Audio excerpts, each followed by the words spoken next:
This clip is brought to you by SaveWithConrad.com.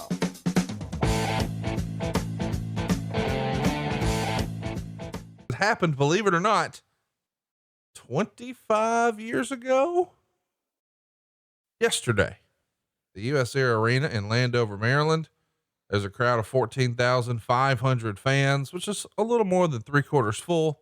The rumor and innuendo is that about 12,500 fans paid to attend the show. So those other 2,000 were comps.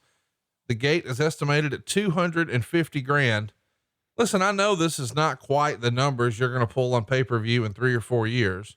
You're going to be seeing, more $600,000, $700,000, $800,000, $900,000 gates, but, 12,000 fans, over 12,000 for $250,000. That's big money in 95, right?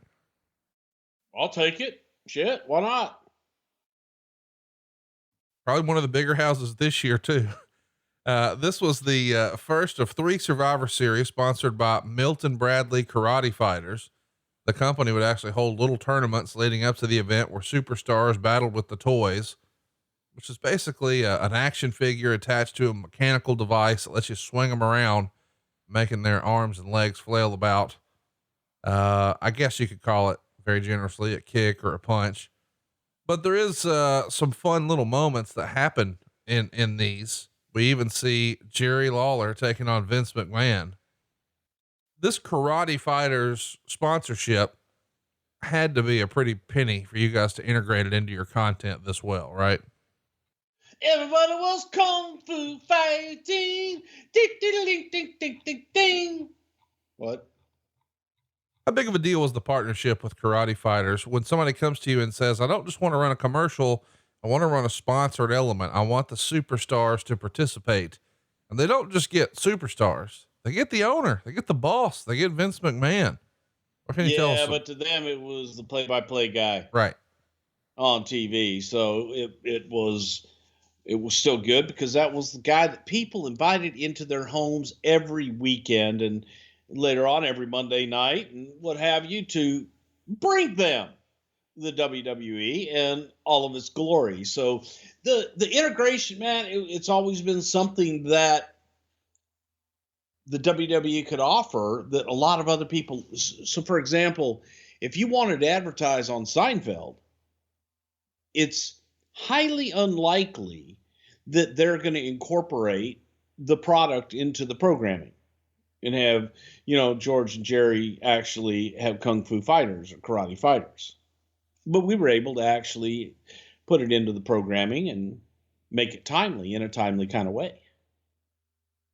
This had to be a success for Milton Bradley for them to come back 3 years in a row. I mean, this is a partnership that I don't think it's talked about a lot. I mean, we've all known that you guys had a big Stridex sponsorship. You had the huge sponsorship over the years from Slim Jim on the WCW programming, but this one feels like a big one that was integrated as well. Why ultimately just talk us through the partnership a little more if you can, as far as, why more folks didn't do this or why they felt it was going to work. I mean, they clearly continued. I'm just fascinated by it. And I think the first time I saw something like this is when they sort of shamelessly plugged stuff in Wayne's World. Do you remember that scene where he's absolutely opening the Pizza Hut box real slow? Yeah. And I think that in a lot of ways, a lot of programming stole from us and for us being able to integrate it live in our programming and being able to do things on the spot. So much television is shot in advance and sitcoms or whatever. Sports programming allows you to do that. And we definitely allowed you to do that because we could put it into storyline and have a lot more fun with it than I think that most people either didn't want to do or didn't know how to do. Well, it was really remarkable. And I can't tell you how many people listening to this remember those commercials. And probably as a result, a lot of your younger listeners probably actually got this as a present from their parents. I hope so. They were pretty damn cool. As a matter of fact, I've still got a pair of Karate Fighters somewhere in my office in there because I'm a karate man. Well, they used to three time Black Belt Hall of Fame. 3 donations, 3 checks, 3 donations, 3 PayPals. I didn't pay shit. Oh, really? Oh, really? Yeah. Come on, Bruce. The first person ever to be inducted in the Black Belt Hall of Fame wasn't a black belt when I was my first induction. The only 3 times, soon to be 4-time inductee into the Black Belt Hall of Fame. So, Bill Gray, get that fourth one coming my way soon. That's Bill Gray with the American Society of Karate. He listens to our podcast every single week, and every single week he says the same thing to me. He says, "Boy, you and Conrad, y'all do that podcast. Y'all seem like y'all just go together real well. Y'all just talk on there and everything." I said, "Well, Bill, that's kind of what a podcast is." And now he's going to decide if you're in the Karate Black Belt Hall of Fame for not Black once. Belt Hall of Fame, yes. Yeah, whatever. 4 times? 4-time. A record-setting 4-time. I was in the Black Belt Hall of Fame before it was cool to be in the Black Belt Hall of Fame. Now that I'm in it 3 times, now it's ultra cool. Hypothetically, listen, we've got a lot of listeners who are social distancing right now, but they're looking for things to do. People could jump in their car and go visit this Hall of Fame. Give them the address. Tell them how to get there. I don't have to do that, Conrad. Well, I want people to be able to pay homage. We could get like a Twitter campaign, hashtag. Okay, let me just say this. A huge mega superstar, right, was in my home last week. Oh, I heard about this. Yeah. And the very first thing, now he knows who he is. Very first thing he wanted to see was my Black Belt Hall of Fame plaques. And did you have to smarten him up that this is all a bit on the show? No, I showed him my Black Belt Hall of Fame plaques. Is it still off Route 9 there? Yeah, we're down by the Fernum. Yeah. Across from the Snapes. I remember that. Go Applicasis on the Fernum, and then around, you take that U-turn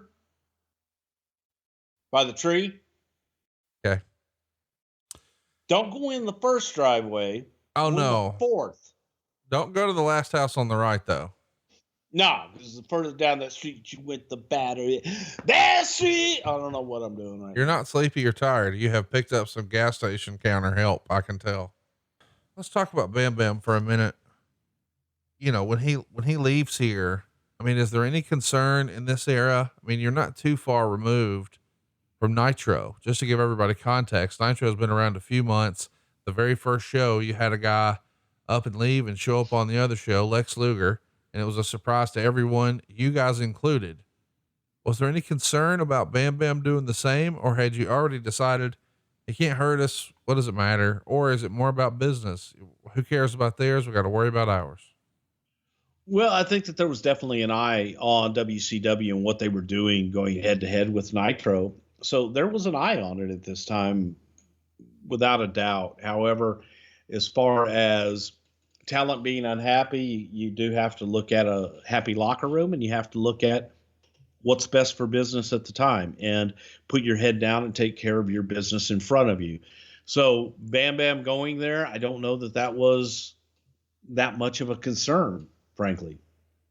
Hey, it's Conrad Thompson. Thanks for checking out the podcast here on YouTube. Be sure to hit the subscribe button and the notifications bell so you get a notice anytime we upload some new content. And go save yourself some money right now. If you're in a 30-year loan or you have credit card debt, it's not a matter of if I can save you money. It's a matter of how much. Find out right now for free at SaveWithConrad.com.